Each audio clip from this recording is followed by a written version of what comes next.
प्रिय भक्तों, जय श्री सीताराम, जय हनुमान। सभी सनातनियों को हमारा प्रणाम। प्यारे भक्तों, आज हम आपको शनिदेव महाराज का एक ऐसा चमत्कारी मंत्र बताने जा रहे हैं जो आपकी सभी परेशानियों को दूर कर देगा।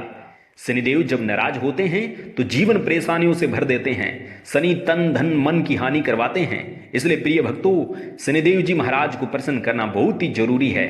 आज जो हम आपको मंत्र बताने वाले हैं उसका नियमित जाप या मंत्र सुनने से मंत्र सभी संकटों से आपको दूर रखेगा।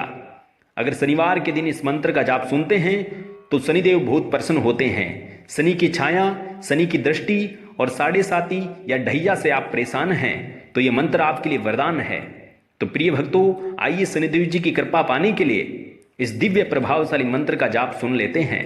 आप मंत्र को फोन में चलाकर अपने घर या दुकान में रख सकते हैं या अन्य किसी शुद्ध स्थान पर मंत्र चलाकर सुने। भक्तों, ये ध्यान रहे मंत्र पूरा 108 बार सुने ताकि आप पर शनिदेव अत्यधिक प्रसन्न हो जाएं। सनातनियों, ये वीडियो आपको पसंद आए तो दिल से एक लाइक कर दीजिएगा और कमेंट बॉक्स में जय श्री शनिदेव महाराज लिखिएगा।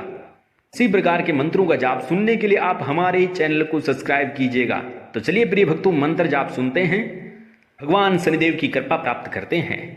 ओम हरिम नीलांजन सम्माभासम रविपुत्रं यमागर्जं छायामार्तंड संभूतं तं नमामि शनैश्चरम्।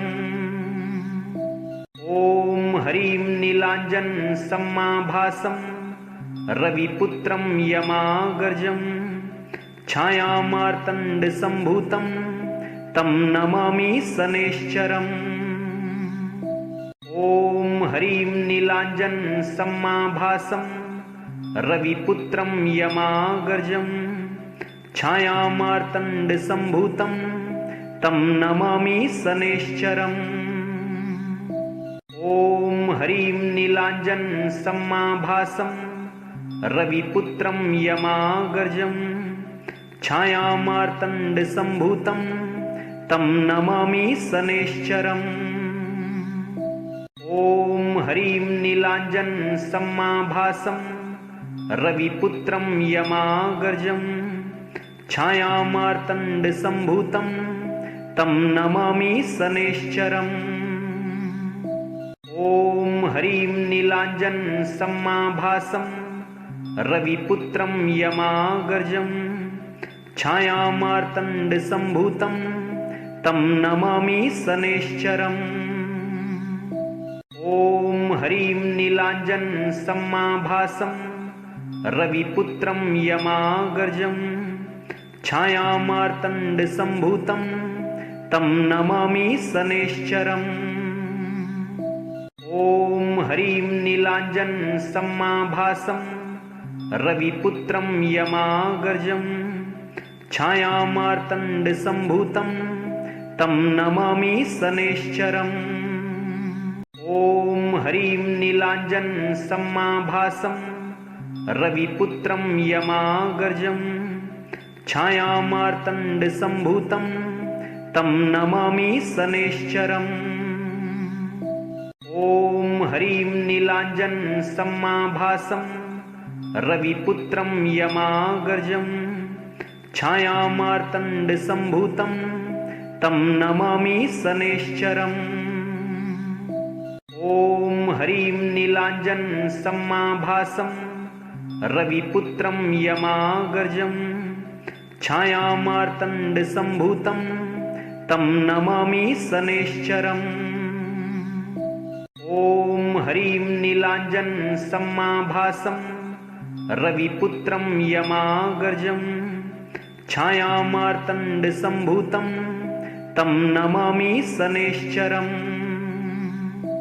ओम हरिं नीलांजन सम्माभासं रविपुत्रं यमागर्जं छायामार्तंड संभूतं तं नमामि शनैश्चरम्। ओम हरिं नीलांजन सम्माभासं रविपुत्रं यमागर्जं छायामार्तंड संभूतं तं नमामि शनैश्चरम्। ओम हरिं नीलांजन सम्माभासं रविपुत्रं यमागर्जं छायामार्तण्डसम्भूतं तं नमामि शनैश्चरम्। ॐ हरिं नीलाञ्जनसमाभासं रविपुत्रं यमागर्जं छायामार्तण्डसम्भूतं तं नमामि शनैश्चरम्। ॐ हरिं नीलाञ्जनसमाभासं रविपुत्रं यमागर्जं छायामार्तण्डसम्भूतं तं नमामि शनैश्चरम्। ॐ हरिं नीलाञ्जनसमाभासं रविपुत्रं यमागर्जं छायामार्तण्डसम्भूतं तं नमामि शनैश्चरम्। ॐ हरिं नीलाञ्जनसमाभासं रविपुत्रं यमागर्जं छायामार्तण्डसम्भूतं तं नमामि शनैश्चरम्। ॐ हरिं नीलाञ्जनसमाभासं रविपुत्रं यमागर्जं छायामार्तण्डसम्भूतं तं नमामि शनैश्चरम्। ॐ हरिं नीलाञ्जनसमाभासं रविपुत्रं यमागर्जं छायामार्तण्डसम्भूतं तं नमामि शनैश्चरम्। ॐ हरिं नीलाञ्जनसमाभासं रविपुत्रं यमागर्जं छायामार्तण्डसम्भूतं तं नमामि शनैश्चरम्। ॐ हरिं नीलाञ्जनसमाभासं रविपुत्रं यमागर्जं छायामार्तण्डसम्भूतं तं नमामि शनैश्चरम्। ॐ हरिं नीलाञ्जनसमाभासं रविपुत्रं यमागर्जं छायामार्तण्डसम्भूतं तं नमामि शनैश्चरम्। ॐ हरिं नीलाञ्जनसमाभासं रविपुत्रं यमागर्जं छायामार्तण्डसम्भूतं तं नमामि शनैश्चरम्।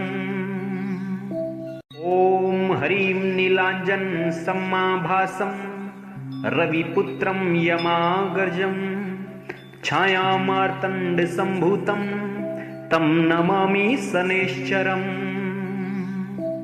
ॐ हरिं नीलाञ्जनसमाभासं रविपुत्रं यमागर्जं छायामार्तण्डसम्भूतं तं नमामि शनैश्चरम्। ॐ हरिं नीलाञ्जनसमाभासं रविपुत्रं यमागर्जं छायामार्तण्डसम्भूतं तं नमामि शनैश्चरम्। ॐ हरिं नीलाञ्जनसमाभासं रविपुत्रं यमागर्जं छायामार्तण्डसम्भूतं तं नमामि शनैश्चरम्। ॐ हरिं नीलाञ्जनसमाभासं रविपुत्रं यमागर्जं छायामार्तण्डसम्भूतं तं नमामि शनैश्चरम्। ॐ हरिं नीलाञ्जनसमाभासं रविपुत्रं यमागर्जं छायामार्तण्डसम्भूतं तं नमामि शनैश्चरम्। ॐ हरिं नीलाञ्जनसमाभासं रविपुत्रं यमागर्जं छायामार्तण्डसम्भूतं तं नमामि शनैश्चरम्। ॐ हरिं नीलाञ्जनसमाभासं रविपुत्रं यमागर्जं छायामार्तण्डसम्भूतं तं नमामि शनैश्चरम्। ॐ हरिं नीलाञ्जनसमाभासं रविपुत्रं यमागर्जं छायामार्तण्डसम्भूतं तं नमामि शनैश्चरम्।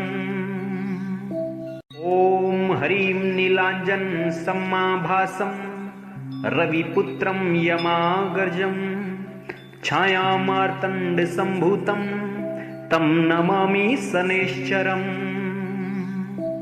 ॐ हरिं नीलाञ्जनसमाभासं रविपुत्रं यमागर्जं छायामार्तण्डसम्भूतं तं नमामि शनैश्चरम्। ॐ हरिं नीलाञ्जनसमाभासं रविपुत्रं यमागर्जं छायामार्तण्डसम्भूतं तं नमामि शनैश्चरम्। ॐ हरिं नीलाञ्जनसमाभासं रविपुत्रं यमागर्जं छायामार्तण्डसम्भूतं तं नमामि शनैश्चरम्। ॐ हरिं नीलाञ्जनसमाभासं रविपुत्रं यमागर्जं छायामार्तण्डसम्भूतं तं नमामि शनैश्चरम्। ॐ हरिं नीलाञ्जनसमाभासं रविपुत्रं यमागर्जं छायामार्तण्डसम्भूतं तं नमामि शनैश्चरम्। ॐ हरिं नीलाञ्जनसमाभासं रविपुत्रं यमागर्जं छायामार्तण्डसम्भूतं तं नमामि शनैश्चरम्। ॐ हरिं नीलाञ्जनसमाभासं रविपुत्रं यमागर्जं छायामार्तण्डसम्भूतं तं नमामि शनैश्चरम्। ॐ हरिं नीलाञ्जनसमाभासं रविपुत्रं यमागर्जं छायामार्तण्डसम्भूतं तं नमामि शनैश्चरम्। ॐ हरिं नीलाञ्जनसमाभासं रविपुत्रं यमागर्जं छायामार्तण्डसम्भूतं तं नमामि शनैश्चरम्। ॐ हरिं नीलाञ्जनसमाभासं रविपुत्रं यमागर्जं छायामार्तण्डसम्भूतं तं नमामि शनैश्चरम्।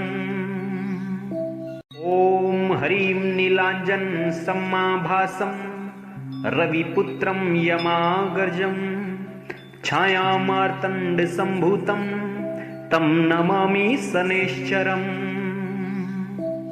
ॐ हरिं नीलाञ्जनसमाभासं रविपुत्रं यमागर्जं छायामार्तण्डसम्भूतं तं नमामि शनैश्चरम्। ॐ हरिं नीलाञ्जनसमाभासं रविपुत्रं यमागर्जं छायामार्तण्डसम्भूतं तं नमामि शनैश्चरम्। ॐ हरिं नीलाञ्जनसमाभासं रविपुत्रं यमागर्जं छायामार्तण्डसम्भूतं तं नमामि शनैश्चरम्। ॐ हरिं नीलाञ्जनसमाभासं रविपुत्रं यमागर्जं छायामार्तण्डसम्भूतं तं नमामि शनैश्चरम्। ॐ हरिं नीलाञ्जनसमाभासं रविपुत्रं यमागर्जं छायामार्तण्डसम्भूतं तं नमामि शनैश्चरम्। ॐ हरिं नीलाञ्जनसमाभासं रविपुत्रं यमागर्जं छायामार्तण्डसम्भूतं तं नमामि शनैश्चरम्। ॐ हरिं नीलाञ्जनसमाभासं रविपुत्रं यमागर्जं छायामार्तण्डसम्भूतं तं नमामि शनैश्चरम्।